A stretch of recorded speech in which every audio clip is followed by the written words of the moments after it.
आपने बहुत सारी फ़िल्मों में काम किया है, अब चाहे पीके ले लो, हिंदी मीडियम ले लो, इतनी सारी फ़िल्मों में काम किया है और आपका फ़ेवरेट को एक्टर कौन है? एज एन एक्टर अगर मैं बात करूं, ऋतिक जो है वो बहुत फोकस लगे। इरफान भाई थे या ओमपुरी साहब थे, ये लोग तो कमाल हैं। वो इनके बारे में मैं क्या तारीफ करूं, पूरा वर्ल्ड उनकी तारीफ करता है और वो तारीफ के काबिल थे और हैं। आपने अपने एक इंटरव्यू में बताया था पीके में आपने इम्प्रोवाइज़ किया था। हाँ, वो पुलिस वाले करते हैं। वो एक्चुअली में ये होता कि बावड़े उसमें शब्द नहीं था स्क्रिप्ट में। और बावड़े तू यहाँ दिल्ली में ढूंढ रहा है। ये भी बड़ा इंटरेस्टिंग किस्सा है। देखो, राजीव ईरानी इज ए ग्रेट ना, हिंदुस्तान के टॉप डायरेक्टर में से एक है। मैंने कहा सर एक बात समझ नहीं आ रही इसमें, ये पीके क्या है? बोले नहीं बताऊंगा। अच्छा, पीके का नाम पीके है ये भी नहीं पता था उस वक्त। करारा सवाल पूछती हूँ, रियलिटी क्या है बॉलीवुड की सपोर्टिंग एक्टर्स के लिए? वो 200 करोड़ की फिल्म है या 300 करोड़ की फिल्म है, मगर सपोर्टिंग एक्टर्स के लिए पैसा नहीं होता। ये बिल्कुल सच है जी। या यूं कहिए कि हमें पैसा निकालना नहीं आता। प्रोडक्शन वाले तो अमिताभ बच्चन को भी पैसा नहीं देना चाहते, सच्ची बता रहा हूँ। तो इसका मतलब ये रहा कि एक्टर्स को अपनी क्राफ्ट पे काम करने के साथ साथ अपने आप को बेचने का तरीका भी आना चाहिए। बहुत जरूरी है। अपनी हरियाणवी स्टाइल में सर बोल दो कि सब्सक्राइब टू आवर चैनल। अरे भाई सारे के सारे सुन लो, ये लड़की का जो चैनल है ना, इसको सब्सक्राइब कर देना सबके, और बढ़िया ढंग से। ये नहीं कि सुन के टाल देना, समझ गए?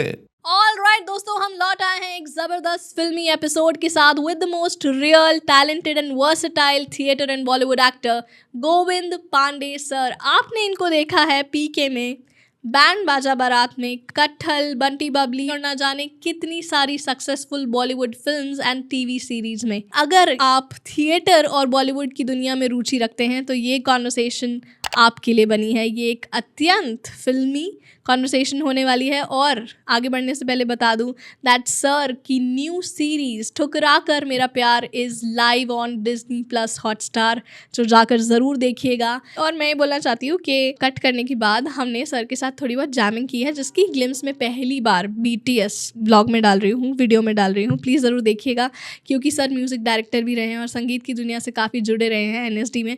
तो मुझे मौका मिला उनके साथ थोड़ा बहुत गुनगुनाने का। I really enjoyed the whole session and I really hope you like the magic segment as well. Now I will let you soak in the entire conversation. Please put your earplugs together for an extremely filmy episode.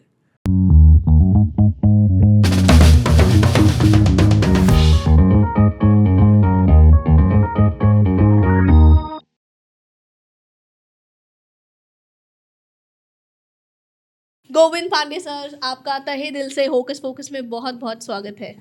कैसे हैं? बढ़िया जी। मेरा ऐसा मानना है कि कोई भी कलाकार या कोई भी आर्टिस्ट तब नहीं बड़ा बनता जब लोग उसे बहुत ज़्यादा पहचानने लग जाते हैं। जब उसे बॉक्स ऑफिस कलेक्शन मिलती है, वो पहले से ही बड़ा होता है। और वो बड़ा होता है अपने काम से, अपने व्यवहार से, अपने काम में कितनी उसकी सच्चाई है उससे, और उसे पता होता है कि वो बड़ा है। बस उसका जो करिश्मा है वो अभी लोगों तक नहीं पहुंचा होता। लोग उसके टैलेंट से वंचित होते हैं। और मुझे लगता है कि आपने हर बड़ी छोटी हर तरह की फिल्म में काम किया है, और आपका छोटा सा स्क्रीन प्रेजेंस या बहुत ही बड़ा स्क्रीन प्रेजेंस बहुत ही इम्पैक्टफुल रहा है। तो आपकी कला के लिए, उस आपकी एक्टिंग के लिए, आपकी पर्सनालिटी के लिए, आपकी वर्सेटैलिटी के लिए मैं आपको बहुत बहुत बधाई देना चाहती हूँ। धन्यवाद जी, धन्यवाद। आपने बहुत सारी फिल्मों में काम किया है, अब चाहे पीके ले लो, हिंदी मीडियम ले लो, बैंड बाजार बारात, मुझे वो आपका रोल बहुत पसंद है। वो बिन्नस का कीड़ा घुस गया है तुम में, वो वाला रोल मुझे आपका बहुत पसंद है। और इतनी सारी फिल्मों में काम किया है, इतने सारे मेन स्ट्रीम बॉलीवुड एक्टर्स के साथ काम किया है, तो वो कैसा रहा आपका एक्सपीरियंस और आपका फेवरेट को एक्टर कौन है? नहीं, बहुत बढ़िया और बहुत अच्छा एक्सपीरियंस रहा। फेवरेट तो मैं कहूँ कि जितने भी ये बड़े हैं, तो लगभग इन लोगों के साथ काम किया तो सभी फेवरेट थे पहले से ही, और काम करने के बाद भी। अब जहाँ तक रहेगी बात, ऋतिक जो है वो बहुत फोकस लगे। एज एन एक्टर अगर मैं बात करूँ, अच्छा। तो वो अपने काम के प्रति मतलब और बढ़िया और बढ़िया और बढ़िया। इरफान भाई थे या ओमपुरी साहब थे, तो और अनु कपूर साहब हैं। तो शाहरुख जी के साथ भी मैंने देखा कि वो बहुत ही आमिर खान साहब हों, तो वो ये लोग तो कमाल हैं। वो इनके बारे में मैं क्या तारीफ़ करूं, पूरा वर्ल्ड उनकी तारीफ़ करता है और वो तारीफ़ के काबिल थे और हैं। जी। और हमारा सौभाग्य है कि हमने उन लोगों के साथ काम किया। तो पर्सनली मैं इनको ऑब्ज़र्व करता था, शाहरुख जी को भी फ़ैन में जब 2015 में उनके साथ किया। या आमिर खान जी को भी, तो ये या ऋतिक जो है, मैं उनके साथ काम कर रहा हूँ, हम लोग फिल्म कर रहे हैं, सीन हो रहे हैं और बार बार वो डायरेक्टर ओके कह रहे हैं, कैमरामैन ओके कह रहे हैं, मगर शाहरुख जी भी और इवन देन ऋतिक जी भी विक्रम वेदा में, तो वो बार बार उसको देख रहे हैं स्क्रीन और बोल रहे हैं यार, मतलब सेटिस्फाई नहीं हो पा रहे, और कभी मेरी तरफ देख के बोल रहे हैं एक और कर सकते हैं आप। मैंने कहा अरे क्यों नहीं कर सकता भाई। अच्छा, मैं ये खोजता था मॉनिटर पे, जब हम डायरेक्टर देख रहे होते, कैमरामैन देख रहे होते थे, कि चेक कर रहे होते सीन को, तो ऋतिक झुके हुए हैं, तो मैं भी वहाँ पर होता था, तो हम लोग तो मैं ये देख रहा था कि शॉट तो ओके क्या है, और डायरेक्टर ने ओके किया, कैमरामैन भी ओके कह रहा है, और सेटिस्फाई है, और मुझे भी ठीक लग रहा है, जितना हमारा भी इतना एक्सपीरियंस है। तो ऋतिक क्या ढूंढ रहे हैं या शाहरुख क्या ढूंढ रहे हैं, या क्या उनको और करना है, तो ये इनकी ग्रेटनेस है कि और अच्छा करना और अच्छा करना। और ये हम लोगों के लिए भी एक तरह से सीखने वाली बात भी है कि इतनी ऊंचाइयों में इतनी सफाई से काम करने के बाद भी वो संतुष्ट नहीं होते। आपकी फिल्मों में आपका फेवरेट रोल कौन सा रहा है, आपका खुद का फेवरेट रोल? ऐसा तो मैं कहूँ कि बहुत सारे कैरेक्टर मेरे पसंदीदा हैं। जैसे मुझे खाने में अगर मेरी मिसेज आज भी पूछती है, 32 साल हो गए शादी को, क्या खाओगे, तो मेरा एक ही सवाल रहता है, यार कुछ भी बना ले, पूछा मत कर यार। वो नाराज़ भी हो जाती है इस बात को लेकर के। या काम वाली पूछती है क्या खाओगे, मैंने कहा यार तू पूछा मत कर यार, बना दो यार, है ना। तो ऐसे ही मेरा एक्टिंग का है, मैं रियली में सच बता रहा हूँ। तो ये मेरे लिए कहना बड़ा मुश्किल है कि कौन सा रोल बहुत रहा, पर जैसे विक्रम वेदा में मैंने किया कि गैंगस्टर नहीं कहेंगे, जो उसमें गैंगस्टर वो पूरी तरह से था नहीं, तो वो बड़ा अच्छा लगा। कटहल में मिश्रा जी अगर कॉमेडी जोन में जाएं तो वो बहुत अच्छा लगा। या अभी एक ठुकरा के मेरा प्यार में भी आया है, तो वेब सीरीज़ डिज्नी हॉट पे अभी चल रही है, बहुत अच्छी पसंद की जा रही लोगों के माध्यम से, मुझे पता लगा, और अप्रिसिएशन मिल रहा है उसको बहुत ज़्यादा। तो उसमें भी जो कैरेक्टर है चौहान का, वो भी मुझे वहाँ, अब लोग तो पीके भी पसंद करते हैं, एक छोटा सा रोल था, या बैंड बाजा भी, या और दूसरी फिल्में भी। तो मुझे तो लगता है कि सभी अच्छे हैं, और अभी भी धड़क में था तो मारवाड़ी सीधा साधा बाप बेचारा गरीब, तो वो भी अपने, वो असलियत है हमारी, क्योंकि हम मिडिल क्लास के लोग रहे हैं, तो वो अंदर की हमारी फीलिंग है, तो हम उसको रिलेट कर पाते हैं।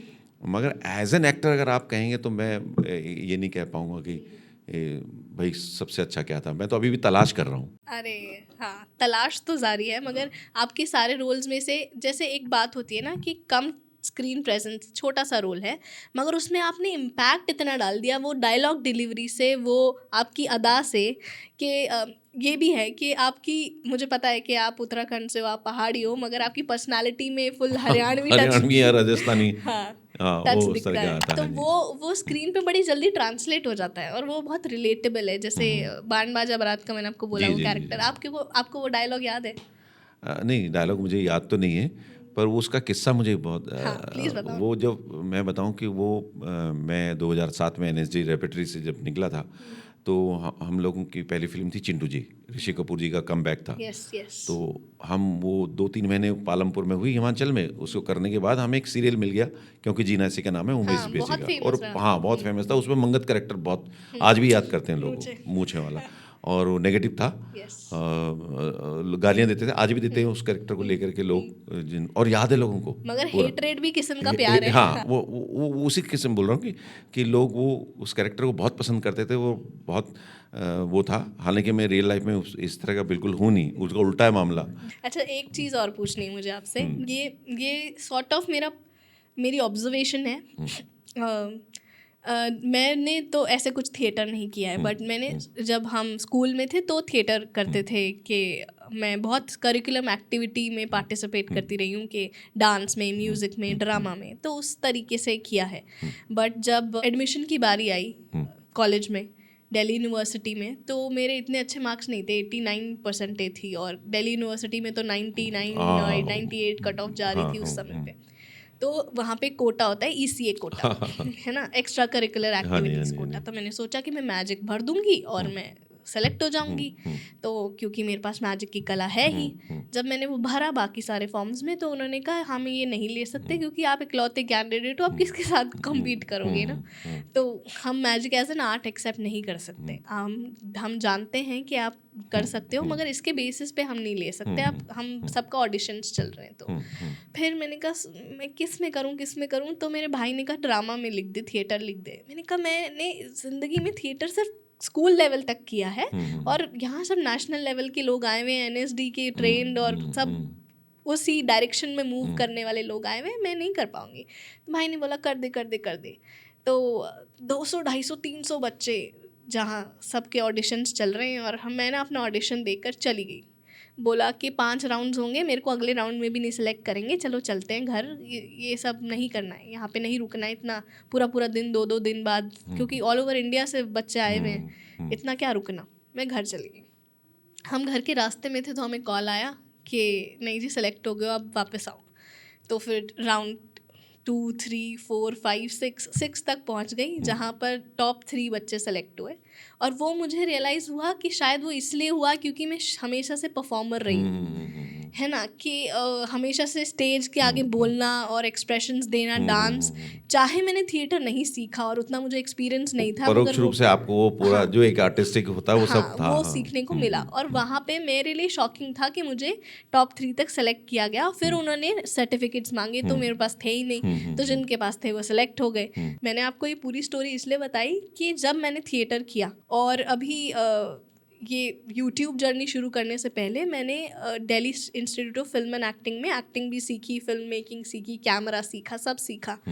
तो वहाँ पर उन्होंने मौका दिया मुझे, एक शॉर्ट फिल्म में कास्ट किया कि हम एक शॉर्ट फिल्म बना रहे हैं सारे स्टूडेंट्स मिलके। तो उन्होंने मुझे उसमें कास्ट किया, और वो भी मेरे लिए पहला ऑन कैमरा एक्सपीरियंस था, क्योंकि थिएटर अलग था और ऑन कैमरा एक्सपीरियंस अलग था। तो वहाँ पर मेरी ऑब्जर्वेशन ये रही कि जब आप थिएटर करते हो, आप अपनी आवाज़ को पहुँचाने के लिए तेज़ बोलते हो, या फिर आप अपने एक्सप्रेशंस और लाउड करते हो ताकि ऑडियंस में बैठे लोग देख सकें, सुन सकें, देख क्योंकि आपके ऊपर फोकस नहीं है ना। हाँ। तो आप एक्सप्रेशंस भी लाउड करते हो, आप आवाज़ भी लाउड करते हो, आपकी बॉडी लैंग्वेज भी इतनी ज़्यादा हैवी होनी चाहिए कि वो आप लोग पहचान लें कि हिल रहा है, इतना सा हिल के आपको नहीं दिखेगा। तो आपकी टोन, आपकी बॉडी लैंग्वेज, आप एक्सप्रेशन सब लाउड होते हैं। वर्सेस ऑन कैमरा जब मैं आई तो मुझे रियलाइज हुआ कि ये तो सटल करना होगा। तो वो एक इंस्टेंट स्विच था जो मुझे रियलाइज़ होगा, और मैंने कर लिया किसी, और वो अच्छी ठीक साबित हुई। तो वो मेरा पहला एक्सपीरियंस था। तो मैं यही ऑब्जर्वेशन जो मैंने इतनी सी ही 2 शब्दों में 2 एक्सपीरियंसेस मेरे लाइफ के मेजर हुए जिसने मुझे एक्टिंग से रूबरू कराया। तो वो आपने नोटिस किया कि जब आप थिएटर से फिल्म लाइन में आए, यही तो सबसे बड़ी प्रॉब्लम थी। अरे वाह। और जब पहली मेरी फिल्म थी वो रंजीत कपूर साहब की फिल्म थी चिंटू जी, ऋषि कपूर जी का कमबैक था। प्रियांशु चटर्जी उसमें हीरो थे, और ऋषि जी और अन्नू कपूर, पंकज त्रिपाठी, ये सब थे उसमें। अरे वाह। बहुत NSD के सारे एक्टर थे, आप देखना कभी, बॉडी फिल्म है वो, बहुत अच्छी फिल्म है, गांव की एक सीधी। तो उसमें मेरी पहला रोल था इंस्पेक्टर चौहान का, जो रंजीत कपूर साहब अन्नू कपूर साहब के बड़े भाई हैं, और वो हमारे थिएटर जगत के बहुत बड़ा नाम है। मतलब वो पसंद करते थे कि स्टेज पे भी रियलिज्म दिखाई दे, ज़्यादा मेलोड्रामा या बहुत ज़्यादा ना हो। अब वो फिल्म कर रहे हैं, तो अब साहब, और इतने अच्छे एक्टर्स हैं उसमें, ऋषि कपूर साहब हैं, ये मतलब ग्रेट लोग हैं, और हमारी पहली फिल्म। तो वो पूरी फिल्म इसी डर के में निकली कि कैसे रियल किया जाए। हम लोग तो लाउड करते थे ना भाई, थिएटर ही किया था ना इतने साल, 81 से लेके आप अगर जब तक आए थे तो थिएटर 2007 तक थिएटर ही किया ना। 2007 में वो फिल्म मिली थी जब NSD रेपेटरी से मैं निकला था। अब ऋषि कपूर साहब तो इतने कमाल के एक्टर कि वो तो स्विच ऑन स्विच ऑफ करते थे, और उसके बाद वो एकदम चेंज हो जाते थे, और जैसे ही सीन कट होता था वो उसके बाद नॉर्मल हो जाते थे, अपना उनका बातचीत, हंसी मजाक, ये सब। और हम लोगों को आदत थी कि हम 4-4 दिन 5-5 दिन पहले लाइन याद कर रहे हैं, और ये इस लाइन पे मैं ये उंगली उठाऊंगा, उस लाइन पे ये हाथ उठाऊंगा, और ऐसे बोलूँगा। और हाँ, एक डर ये कि रंजीत कपूर साहब कहीं डांट ना दें कि भाई ये क्या बोल रहे हो तुम, ये थिएटर मत करो, है ना। तो अब हम जब तक सीन आता था एग्जॉस्ट हो जाते थे, क्योंकि 4 दिन पहले से हम लोग बैठे थे ऐसे कस के बैठे हुए कि साहब इस लाइन और उसको मेमोराइज कर रहे हैं, होटल में भी कर रहे हैं, ये भी कर रहे हैं, मतलब 24 घंटे। अब ऋषि कपूर साहब और प्रियांशु वगैरह ये बिल्कुल नेचुरल अपना आए, अपना किया और अपना फिर कट टू कट। तो एक दफ़े ऋषि कपूर साहब ने बल्कि ना हमारे एक एक्टर को डांटा भी कि तुम, एक गाली थी छोटी सी, तुम साले बहुत अच्छे एक्टर हो, सब एनएसडी के, सारे एनएसडी के लड़के थे उसमें, ये पंकज त्रिपाठी वगैरह सब थे, सौरभ शुक्ला वगैरह सब। और अब साहब वो, मगर तुम लोग साले स्विच ऑफ करना, स्विच ऑफ और स्विच ऑन करना सीखो। अब समझ में तो आ गया स्विच ऑफ और स्विच ऑन, पर उसको एग्जीक्यूट कैसे करें? आदत तो ये पड़ी हुई थी, तुम मुझसे बात करोगे तभी मैं तुमसे ऐसे करके, है ना, या और बड़े बड़ा ऐसा। हमको लगता था कि मैं ऊंचा बोलूँगा तो और अच्छा लगेगा, या ज़ोर से बोलूँगा, आवाज़ और बढ़ा के बोलूँगा यार, और गोल करके बोलूँगा तो और अच्छा लगेगा। मगर कैमरे में तो वो चलता नहीं, कैमरे में वो चाहिए भी नहीं। तो वो फिल्म हमारी डर के और ऐसी निकली। और फिर ऐसा हुआ भी कि हम अपने को कंप्रेस करके करते थे, मगर रंजीत कपूर साहब फिर बोल देते थे, नहीं इसको और आराम से बोलना, आराम से बोल। मैंने कहा सर आराम से तो बोल रहा हूँ, और आराम से बोल दे, वो रुक करके बता देते थे। यार ये तो लग रहा है कि एक्टिंग ही नहीं कर रहे।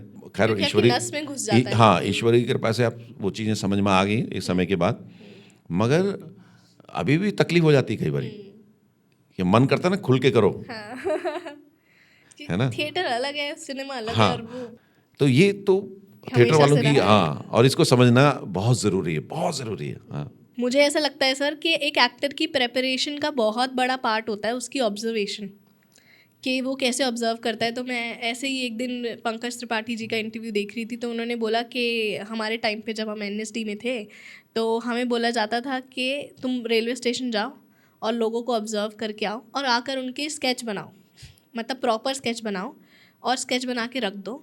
और वो जो भी तुम स्केच बनाओगे लोगों को ऑब्जर्व करके आओगे, 20 एक्टर हो 20 कैरेक्टर नोटिस करके आओगे, उस 20 कैरेक्टर पे आपस में एक प्ले करो, एक स्किट करो, इम्प्रोवाइज करो।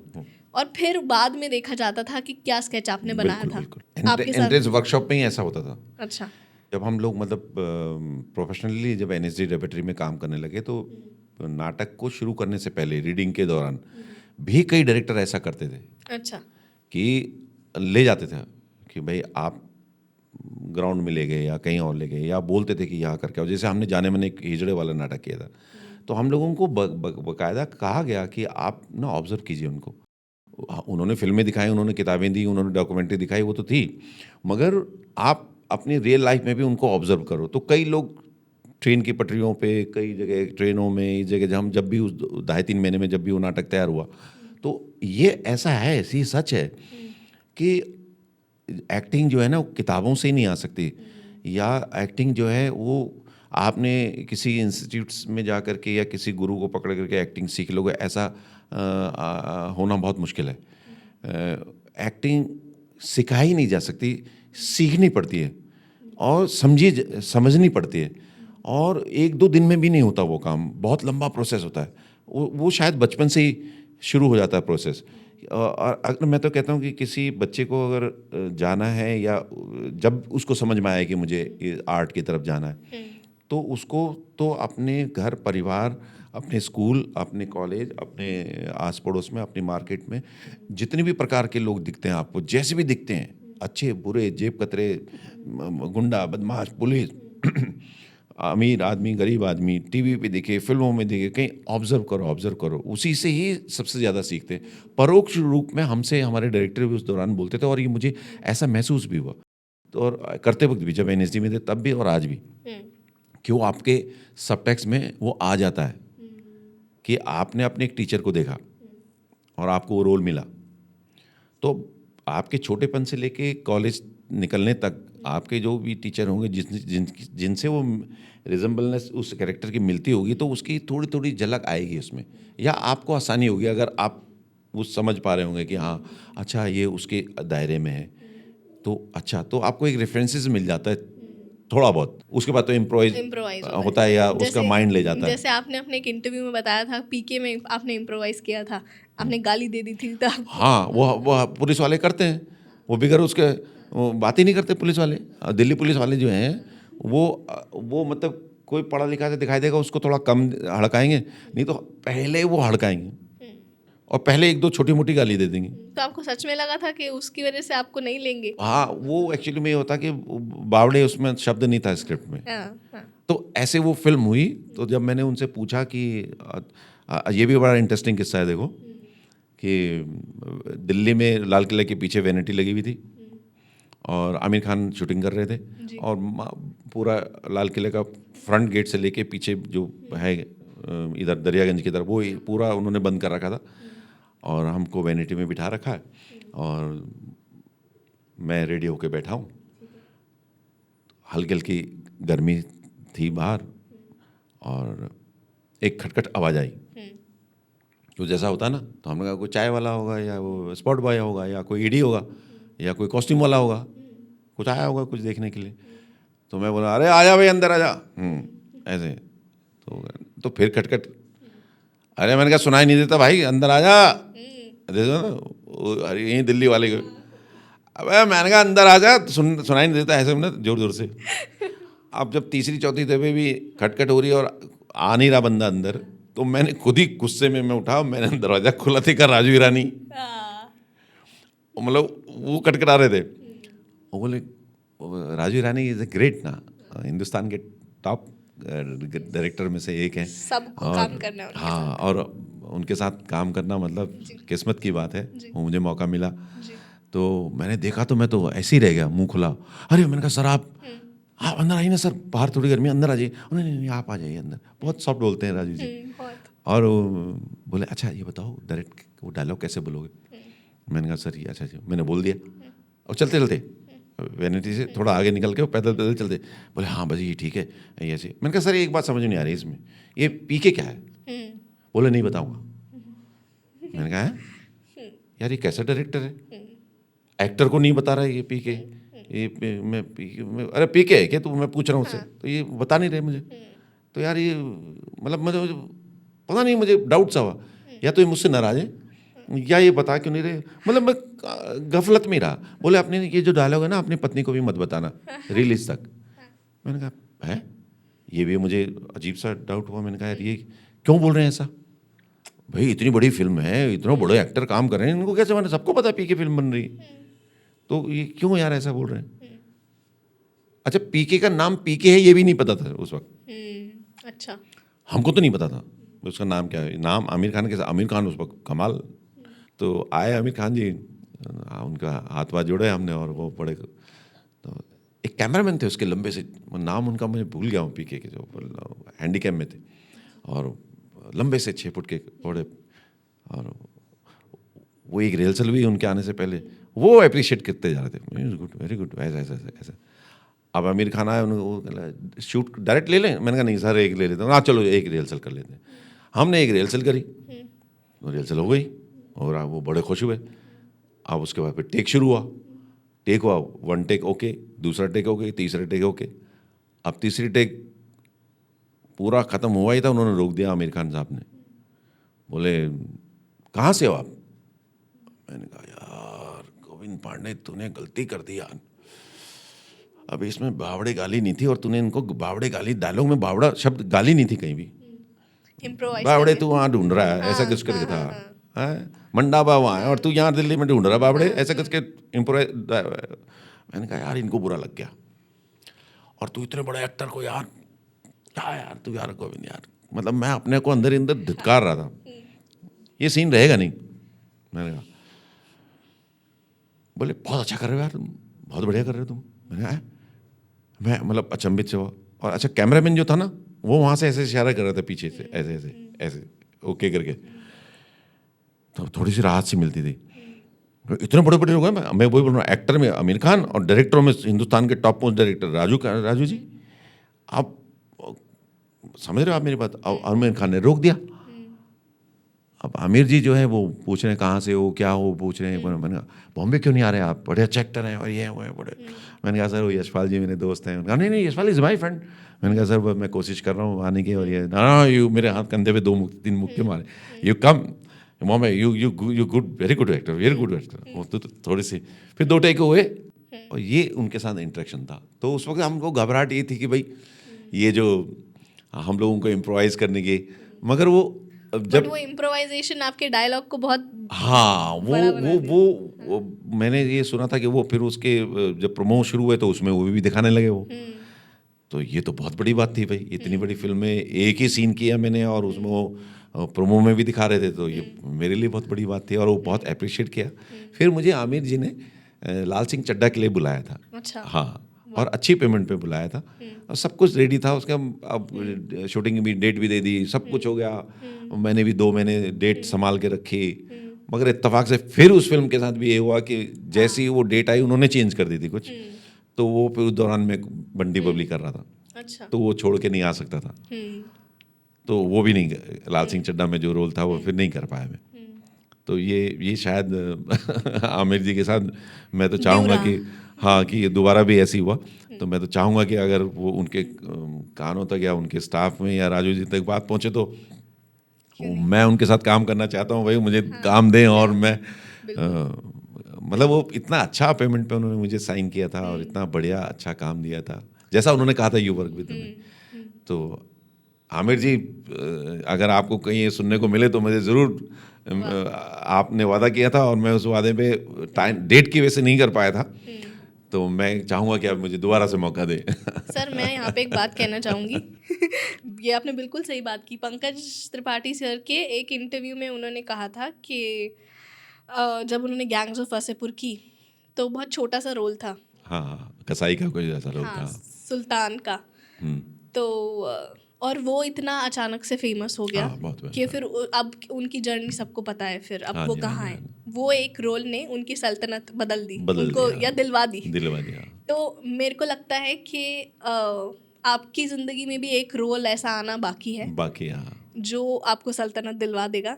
तो and I really want to say this, मैं यहाँ पे एंड नहीं कर रही हूँ, बट मैंने सोचा था ये बात मतलब हृदय से जा रही है आपकी तरफ धन्यवाद। कि ठहर के रहिए, आपका वक्त आने वाला है और आ रहा है, और कब आ जाएगा आपको पता भी नहीं चलेगा।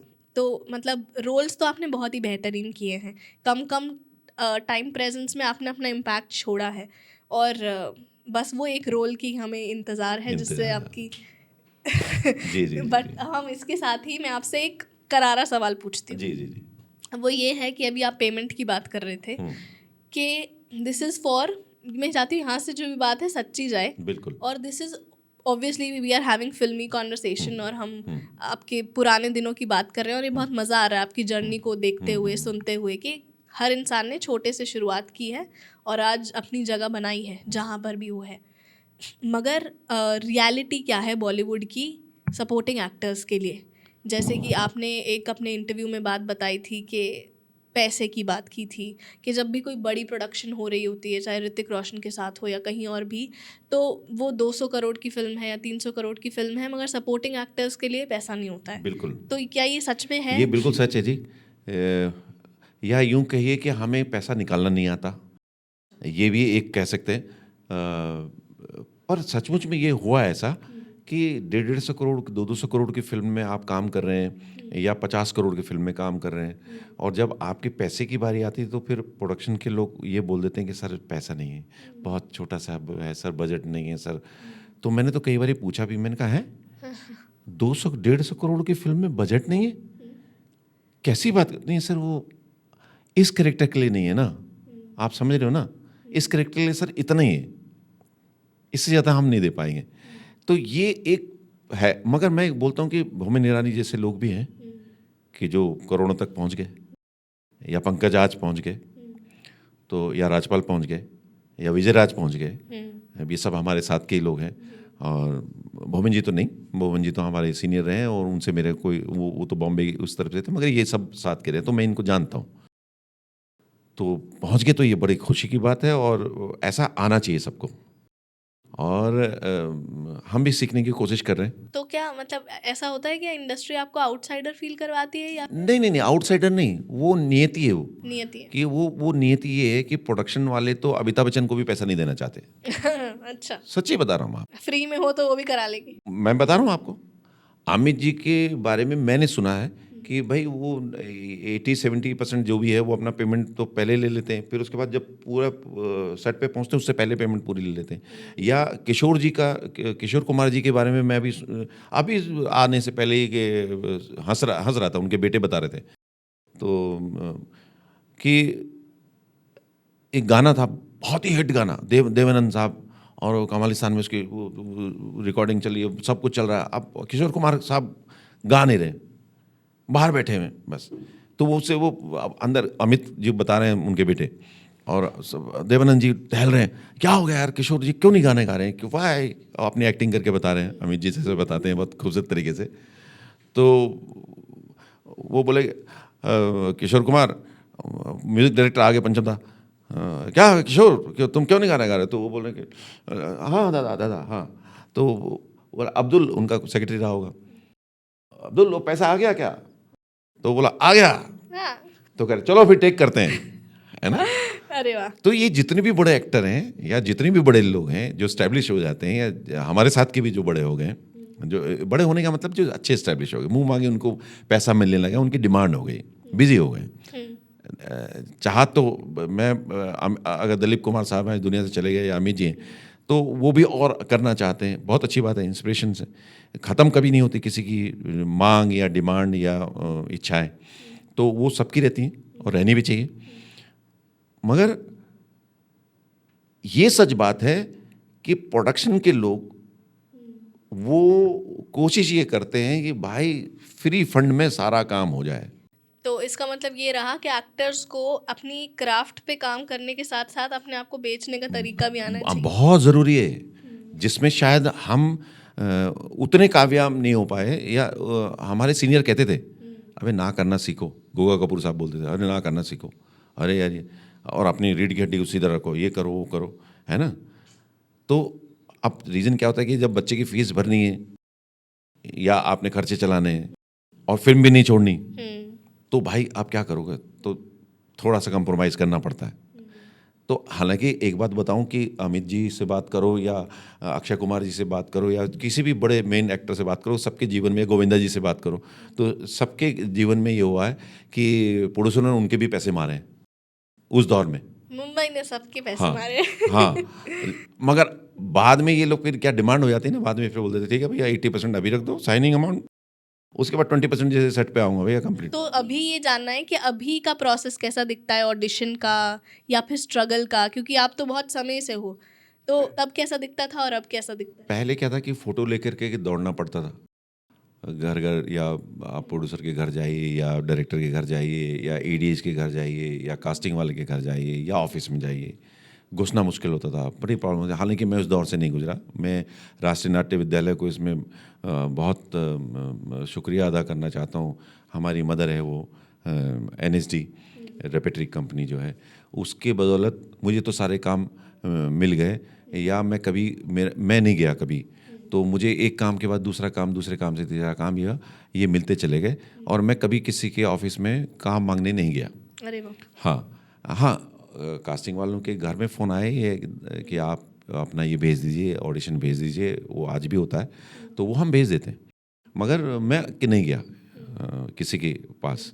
पर जो सुना था कि उस वक्त बहुत स्ट्रगल था, और मुझे काम मिलते चले गए। मैं वही बोल रहा हूँ कि राष्ट्रीय नाट्य विद्यालय रंगमंडल में थिएटर में जो काम किया था, तो उससे फिल्म चिंटू जी मिल गई, फिर बैंड बाजा मिल गई, उसके बाद फिर सीरियल मिल गए, उसके करते करते ऐड मिल गए, और भी फिल्म मिलती चली गई। कास्टिंग वालों को पहचानने के बाद एक एक्टर ही ऐसा आ रहा है, तो पर मैं कभी किसी के पास गया नहीं काम मांगने के लिए। तो ऑडिशन का प्रोसेस दिखता कैसा है अभी? नहीं, अभी जरा आसान हो गया, क्योंकि अब तो सारा ऑनलाइन हो गया ना सारी चीज़ें, तो अब ऑफिस में कम बुलाते हैं, या फिल्म वाले तो आप ज़रा कम लेते हैं ऑडिशन, मगर सीरियल वाले और ऐड वाले तो लेते हैं, क्योंकि उनको मैच करना होता है, या उसको क्लाइंट को दिखाना होता है, या फैमिली का वो गैदरिंग। तो फिल्मों में ज़रा कास्टिंग वो भरोसा करने लगे हैं, हाँ, रोल के हिसाब से कॉल कर लेते हैं, हाँ, कि भाई ये इसमें शूट करेगा तो ये है। तो आज सबके लिए आसान हो गया, क्योंकि वो दिल्ली में है या कानपुर में है या लखनऊ में है या चेन्नई में है, कहीं से भी आप भेज सकते हैं, अगर आपने थोड़ी बहुत अपनी पहचान बना ली है या आप वहाँ तक पहुँच गए हो कास्टिंग वाले की नज़र तक, तो ये आसान हो गया। मगर पहले बड़ा मुश्किल था। पहले तो ये था कि बॉम्बे जाना ही पड़ेगा आपको, और फ़ोटो का वो एल्बम ले करके फ़ोटो खिंचवा करके 20-25-30 हज़ार रुपये उस ज़माने में खर्च करके, और फिर उसके बाद एक एक फ़ोटो बनानी भी बड़ी मुश्किल होती थी कि एक एक प्रिंट महंगा होता था, उस संभाल के फिर दे के आओ, वो कोई देखता था कोई नहीं देखता था, तो वो दौर बड़ा मुश्किल था। ये तो आसान हो गया, ये जो आज टेक्नोलॉजी है इसके हिसाब से ये चीज़ तो आसान हो गई। बट आपके अभी तक जितने भी रोल्स रहे हैं आइकॉनिक जो रहे हैं वो सारे पुलिस वाले या कांस्टेबल, या फिर अगर आपकी वो ऐड भी रही है तो ये 2-3-4 ही काम हुए हैं मेरे, पुलिस वाले ज़्यादा नहीं हुए, 2-3 फिल्मों में और एक एड वैड में बस। एक जैसे कटल माई या पीके या वात आज, इसमें मैं पुलिस वाला बना, पर वो एक्चुअली में पता नहीं क्यों वो छवि ज़्यादा ऐसी हो गई। तो स्टीरियोटाइप होता जा रहा है कि जहाँ भी हाँ नहीं, पर पुलिस वाला मैंने ज़्यादा नहीं किए, बल्कि नेगेटिव रोल ज़्यादा किए, नेगेटिव जरूर। ज़्यादा किए, जैसे सीरियल में भी कहें या वो कहें। ऐसा नहीं कि पॉजिटिव नहीं किए, धड़क में आप देखेंगे तो पॉजिटिव भी है, कई सीरियल में सिलसिला प्यार में बहुत पॉजिटिव था, मगर अब क्या करें कि तो कैसे किस्म का रोल आप करना चाहोगे अब फ्यूचर में? मैं तो चाहूँगा कि मुझे किसी भी किस्म का रोल दीजिए आप, जी। मैं करूँगा, है ना। और ऐसा मैंने थिएटर में साबित भी किया है। जैसे कि मैं बता रहा था कि मैं अपने जीवन में 2002 में वामन केंद्रे, हमारे आदरणीय गुरुजी वामन केंद्रे मराठी थिएटर के और हमारे राष्ट्रीय नाट्य विद्यालय के बहुत बड़े डायरेक्टर हैं, और बहुत बड़ा नाम है मराठी थिएटर में। और उन्होंने जाने मन एक प्ले किया था जिसमें हिजड़े का रोल हमने किया था, बड़ा फेमस हुआ था पूरे इंडिया में। और उसकी जो कॉस्ट्यूम थी वो भानु अथैया, जो ऑस्कर अवार्ड सत्यजीत रे से भी पहले जो ऑस्कर मिला था गांधी के लिए, भानु अथैया, अभी वो पिछले साल ही गुजरी, तो उन्होंने कॉस्ट्यूम की थी 2002 में। और वो नसीर और परेश रावल करने वाले थे वो, और मेरा वाला जो नज्जो वाला रोल था, जो मेन हेड जो हिजड़ों की जो लाइफ पे था, वो 4 साल भेंडी बाजार में रह करके वो लिखा गया था नाटक बॉम्बे में, और वो जो है नसीर करने वाले थे, वो उनके लिए लिखा गया था, और परेश रावल साहब सेकंड लीड करने वाले थे। अच्छा। तो मैं बता रहा हूँ कि वो नाटक मेरे लिए ऐसा था कि मैं वो कर ही नहीं पाऊंगा, क्योंकि एक तो बम्बिया लैंग्वेज थी उसमें, और औरत बनना था। अच्छा। और मैं बिल्कुल ही मैन टोटली भीतर से एकदम, मतलब औरत के नाम पे तो मैं तब कुछ सोच ही नहीं सकता। मैं फीमेल है वो उस एंगल से ही सोच पाऊंगा, मगर मैं फीमेल बनूं ऐसा तो जब वो कास्टिंग की गई तो मुझे तो चक्कर आ रहे थे, मुझे लगा कि मेरी ज़िंदगी बर्बाद हो जाएगी, मुझसे ये रोल होगा नहीं। और पहले दिन उन्होंने रीडिंग में साड़ी जब पहना दी थी, तो ब्लाउज और साड़ी, तो मुझे लगा कि मैं नोच लूँ अपनी खाल, ये मैं नहीं कर पाऊंगा भाई, ये नहीं होगा मुझसे, अब तो तेरी ज़िंदगी बर्बाद, NSD रेपिटे तुझे छोड़नी पड़ेगी। 2002 की बात थी, और आज तेरा कैरियर ख़त्म, ये रोल तेरे से होगा नहीं, ये ईच बीच वाली लैंग्वेज, बमिया लैंग्वेज तुझसे बोली नहीं जाएगी, औरत तुझसे बना नहीं जाएगा। और वामन केंद्रे जी ने तेरे को मेन कास्ट कर दिया है। 24 दिन की कास्टिंग, 24 दिन 12-14 घंटे इम्प्रोवाइजेशन करने के बाद 24वें दिन कास्टिंग हुई। तो उस वक्त मैं ये हो गया था कि मैं ख़त्म, मतलब अब ये रोल मुझसे नहीं होगा, अब तुम्हें पैकअप करके अपनी नौकरी वोकरी कहीं दूसरी जगह करनी पड़ेगी, और तुम मुंह पे कालिक पुत जाएगी तुम्हारी, तुम बर्बाद हो, ख़त्म हो तुम। मगर वामन केंद्रे जी का यकीन, और उन्होंने जो मेहनत कराई, और एक डायलॉग में 4-4 दिन 18-18 घंटे 4 दिन मुझे रगड़ा, उसके बाद छोड़ दिया। फिर मैंने एक्सेप्ट कर लिया कि नहीं, जब तक उन्होंने औरत मेरे अंदर नहीं डाल दी, मेरा जो ईगो था, जो है गोविंद पांडे कि मैं तो इतना पुराना एक्टर हो गया हूँ और ये है वो ख़त्म करके उन्होंने जब मैंने पूरा ज़मीन पे गिरा दिया उन्होंने मुझे, मैं गिर गया, मुझे खाली किया, खाली करके जब मैंने वो औरत लानी शुरू की अपने अंदर, क्योंकि देखो आदमी के शरीर में औरत तो कभी जा नहीं सकती है, औरत के शरीर में आदमी जा नहीं सकता। वामन जी की ये चालाकी थी कि वो औरत बनाने के चक्कर में औरत डाल रहे थे हमारे अंदर, तो वो इसलिए डाल रहे थे, बाद में समझ में आया कि ये औरत बन नहीं पाएगा, तो बीच का होगा, तो वो क्या बनेगा, हिजड़े बनेगा ना। तो वो फिर कमाल हुआ, गिमिक हुआ, और उससे पहचान बनी पूरे हिंदुस्तान में जहाँ जहाँ नाटक हुआ। और उसकी मुझे इतनी कटिंग मेरे पास आज भी है कि फ्रंट पेज पे जो है उसकी फोटोग्राफ, और इतने बड़े बड़े जो स्टार, मतलब जो हिंदुस्तान के सबसे बड़े एक्टर माने जाते हैं, उन लोगों ने अप्रिशिएट किया, उन लोगों ने तारीफ़ की, या वो मिलने आए। अब शबाना आज़मी जैसी ग्रेट एक्ट्रेस, या जावेद अख्तर साहब जिन्होंने अमित जी जैसे लोगों की ज़िंदगी बना दी अपनी अपनी राइटिंग से, या और भी बड़े एक्टरों की, तो वो लोग हमारे पीछे ऐसे भागे, और मैं उनसे ढंग से मिल भी नहीं पाया था उस दौरान। बात हमारी यहाँ से शुरू हुई थी कि उस वक्त हुआ था कि ये नहीं हो पाएगा, ज़िंदगी ख़त्म हो जाएगी। तो मैं सिर्फ ये और लोगों से भी ये कहना चाहूँगा कि किताबों में बड़ों से या अपने सीनियर से तो ये कहते सुना था कि हार मत मानो, मगर उस नाटक से मैंने ये सीखा कि सचमुच में जो मैं हार ख़त्म हो चुका था, मैं अपनी मिसेज से भी कह चुका था, और मेरी मिसेज ने भी समझा के थक गई थी जब उसने कह दिया था कि भाई ये नाटक तो अब तुम छोड़ दो, तुम अब जाके मना कर दो, और मैं मना करने चला गया। तो हिम्मत कभी किसी को नहीं हारनी चाहिए, किसी भी लेवल पे, कहीं पे भी। ये बात प्रैक्टिकली उस नाटक से मैंने मतलब प्रैक्टिकली सीखी, और उस नाटक ने फिर मुझे पूरे हिंदुस्तान के नाट्य जगत में प्रसिद्धि दिलाई, और काम भी दिलवाया, इंडस्ट्री में भी काम दिलाया, और आज भी लोग याद करते हैं उसको। तो मतलब ये बात तो है कि आपने अपनी वर्सेटैलिटी हर जगह प्रूव कर दी है, when it comes to theatre या when it comes to movies, अलग अलग किस्म के रोल से। बस वही है कि अभी विश्व को आपकी जो कला है उसका कम अंदाज़ा है, अभी और अंदाज़ा होना वो तो हमारी मतलब यही इच्छा है कि ईश्वर हमें और कोई अच्छा काम दे। जैसे अभी हमारी बहुत अच्छी वेब सीरीज़ अभी ठुकरा के मेरा प्यार डिज्नी हॉट पर चल रही है, 2-3 महीने से बहुत पसंद की जा रही है, और बहुत अच्छा पसंद किया जा रहा है पूरे हिंदुस्तान में। अभी मैं बहुत जगह गया तो बहुत जगह मुझे लोग मिले, और सेकंड सीरीज़ का बारे, हालांकि मैं सेकंड सीरीज़ में नहीं हुआ क्योंकि 17वें एपिसोड में मेरी डेथ हो गई उसमें। अब फ्लैशबैक में दिखाएं तो बात अलग है, मगर वो एक सीरीज़ अभी जो आई है वो बहुत कमाल की आई है, और मैं तो कहूँगा आप सब लोग उसको देखें और देखें।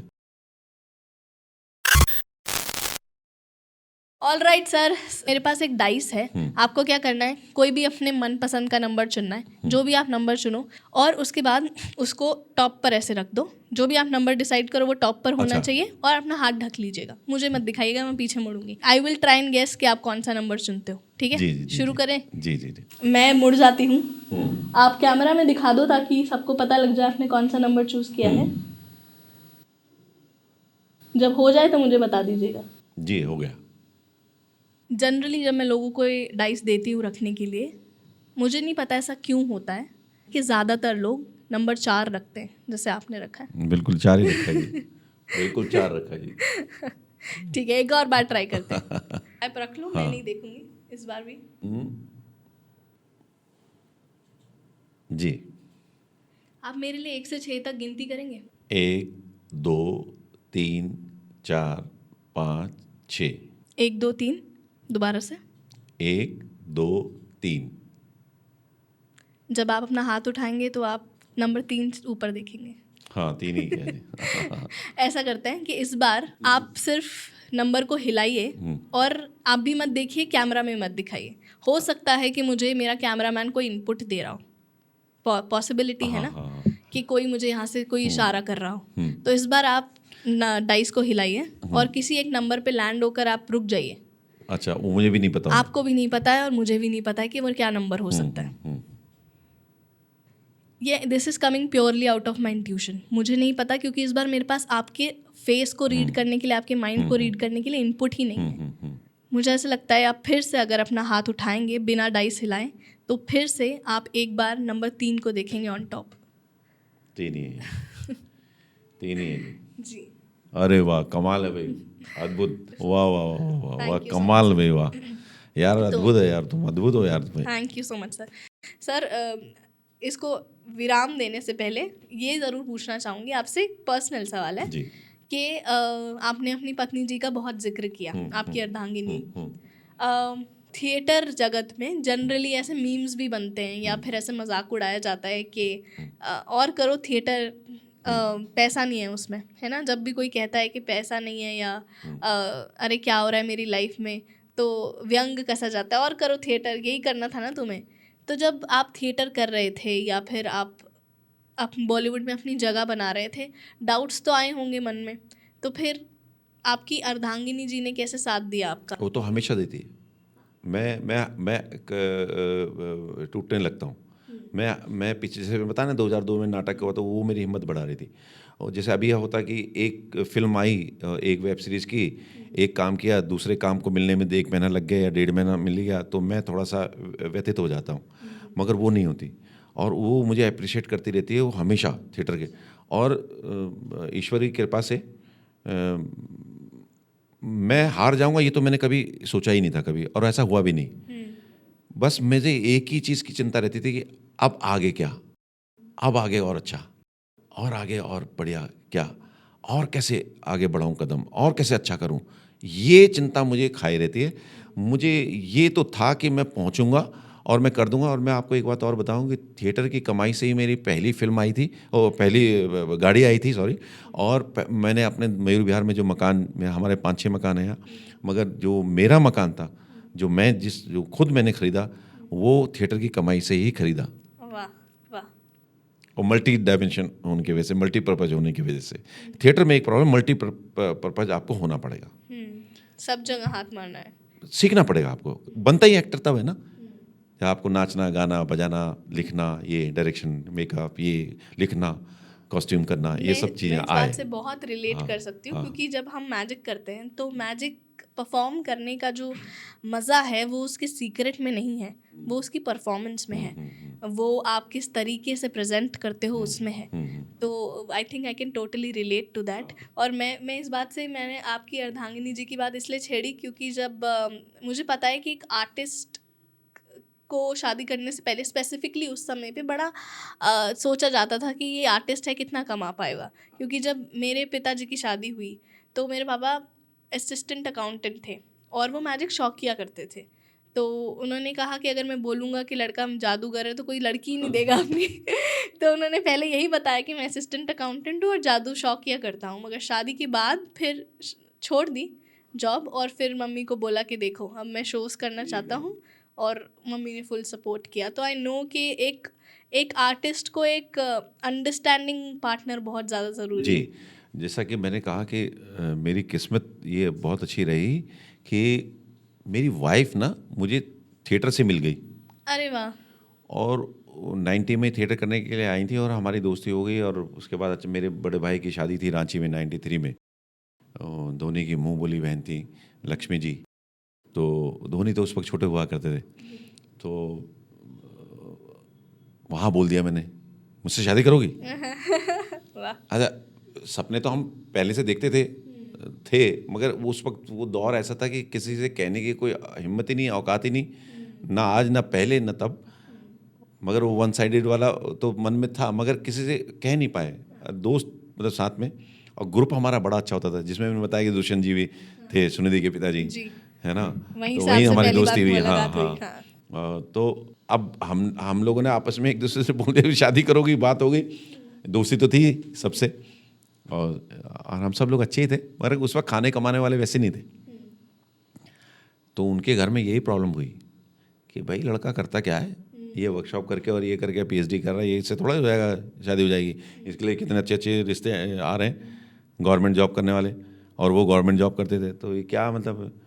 तो खैर वो अड़चनें बहुत आई, तो फिर शादी हुई। तो मैं बड़ी ईमानदारी, वो सिंगर भी हैं, एक्ट्रेस भी हैं, अच्छा। और आज भी वो ग्रुप से जुड़ी हुई हैं और पढ़ाती हैं विवेकानंद में ही।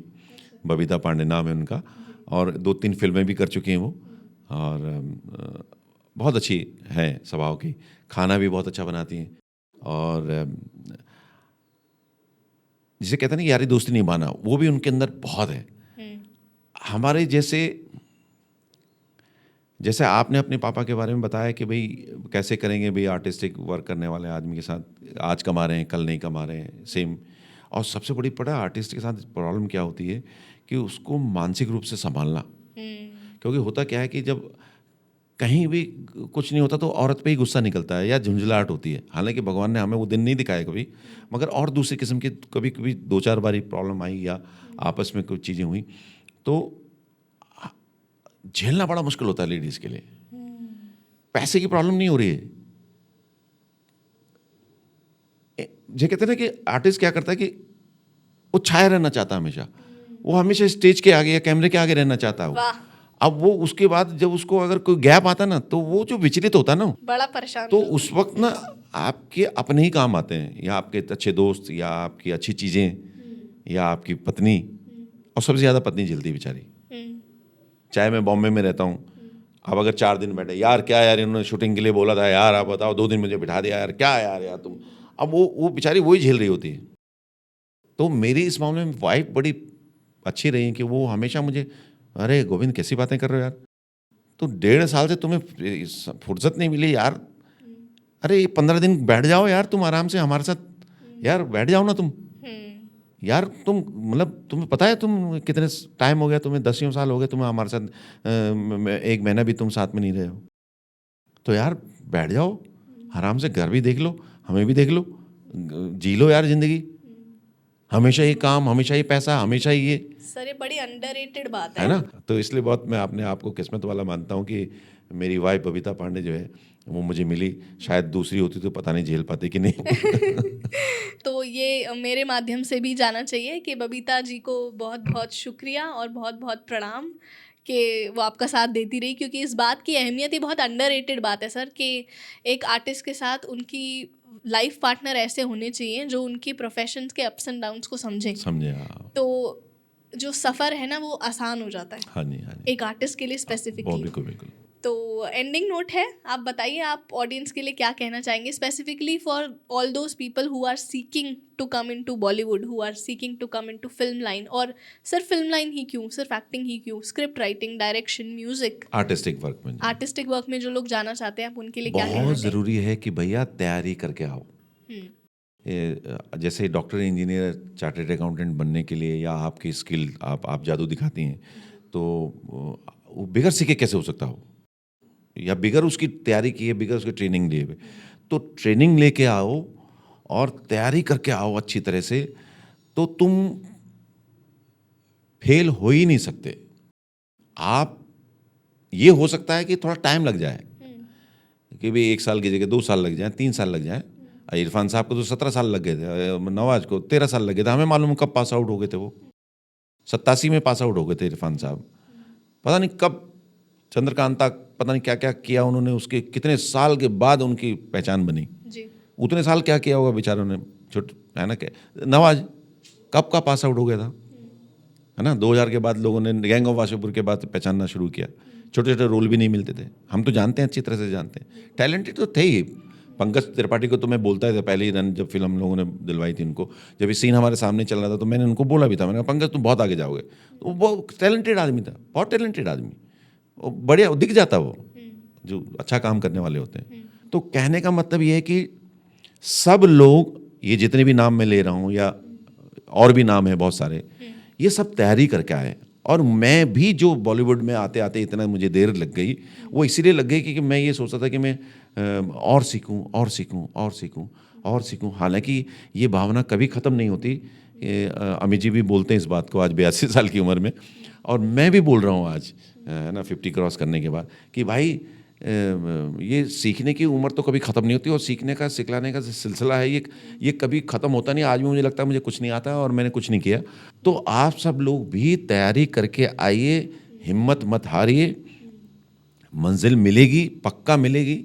और सारे जितने इसके कला के परिप्रेक्ष्य होते हैं, जो उसकी शाखाएं होती हैं, उन पर कमांड तो पूरी कभी नहीं मिलेगी, जीवन में कभी किसी को नहीं मिलेगी। आप कहोगे साहब कि नहीं मैं इसमें तैयार हो गया, जाकिर हुसैन साहब इस दुनिया से चले गए, आप उनसे भी अगर पूछते तो वो भी कहेंगे नहीं साहब मैं तभी कोशिश कर रहा हूँ। या अमित जी से पूछेंगे, या और बड़े नसीर जी से पूछेंगे, तो सब कोशिश कर रहे हैं, और कर रहे हैं, और करना, और करना, और करना।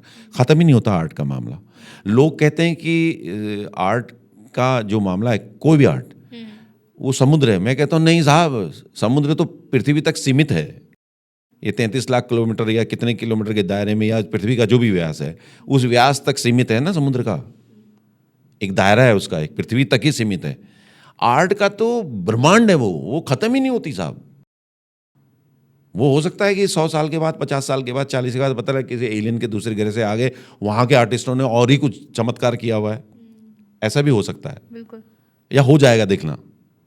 तो ये मैं तो उसको बोलता हूँ कि ये ब्रह्मांड है, ये आर्ट लाइन जो है ना, आर्ट की जो चीज़ें हैं, ये ब्रह्मांड है, अनंत अनंत अनंत अनंत, समुद्र नहीं, अनंत। बेसिकली ये कहेंगे कि तैयारी और भूख। बस आइए, मंजिल मिलेगी पक्का, मगर बगैर तैयारी करके खाली सपना लेके मत आइए। अक्सर जीत उनकी हो जाया करती है जो हार मानना हाँ, टालते चले जाते हैं। टालते चले जाते हैं और मेहनत करते हैं। बिल्कुल। और भाई, बड़े से बड़े एक्टर को भी और बड़े से बड़े सिंगर को भी स्ट्रगल करना पड़ा है और करते हैं, और सक्सेस होने के बाद भी बहुत कुछ झेलते हैं, तो उसके लिए भी तैयारी करके आना है। हाँ, मुझे ऐसा लगता है स्ट्रगल ना, हम जनरली ऐसा सोचते हैं कि स्ट्रगल सक्सेस का ऑपोजिट वर्ड है। स्ट्रगल सक्सेस का ऑपोजिट वर्ड नहीं है, उसी का पार्ट है वो। सक्सेस के अंदर ही अंदर ही आता है, उसका सबसेट ही है। हाँ, कोई इंसान बड़ा नहीं बना है बिना स्ट्रगल करे, बगैर- बिना कोई बुरे नहीं, दिन कोई देखे, नहीं, कोई नहीं, कोई नहीं, बिना रिजेक्ट हुए। रिजेक्ट हुए आप।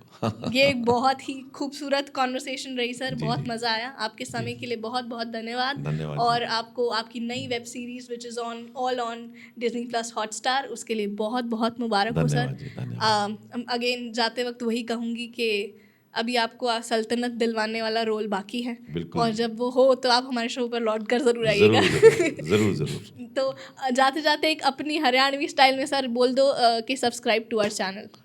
अरे भाई, सारे के सारे सुन लो, ये लड़की का जो चैनल है ना, इसको सब्सक्राइब कर देना सबके, और बढ़िया ढंग से, ये नहीं कि सुन के टाल देना, समझ गए? हाँ, नहीं करा ना तो देख लो, मेरे से बुरा कोई ना होगा।